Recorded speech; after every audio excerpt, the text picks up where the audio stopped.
इस आज मैं बताने वाला हूँ कि आप यूनिटी 3D कैसे इंस्टॉल करें या डाउनलोड करें, कहाँ से करें 2023 में। ठीक है, तो सबसे पहले आपने क्या करना है, अपने क्रोम ब्राउज़र में या किसी भी ब्राउज़र में जाकर वहाँ पर लिखना है unity.com। ठीक है, unity.com लिखने के बाद यहाँ पर आपको इस तरह इंटरफेस होगा। उसके बाद आपने करना है कि आप यहाँ पर आए games and unity engines tools में जाकर, उसके बाद आपने यहाँ पर गेट स्टार्टेड क्लिक करना।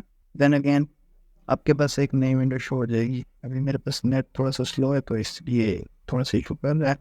देन नाउ अगर आप स्टूडेंट हैं, किसी जगह पे आपने एनरोलमेंट कर रखी है तो आप इसको चूज़ कर सकते हैं, वरना आपको ये चूज़ करना पड़ेगा because you have no credentials और enrolment. Then you should select this. अगर आप इसको सिलेक्ट कर लेंगे, अगर अभी भी आप स्टूडेंट नहीं हैं या आपके पास कोई ऐसा सर्टिफिकेट नहीं है तो ये प्रॉब्लम कर सकता है। ठीक है, आप अभी फ़िलहाल के लिए इसको डाउनलोड करें। प्रेस करने के बाद यहाँ से आप फिर click again. Then now here we go. यहाँ पर आपकी जो है डाउनलोड स्टार्ट हो चुकी है। 122 MB का ये में भी ऑनलाइन इंस्टॉलर है। ठीक है, आप इधर से डाउनलोड करके इसको इंस्टॉल कर सकते हैं। Мы забыли, помни меня, лица номера. Я помню только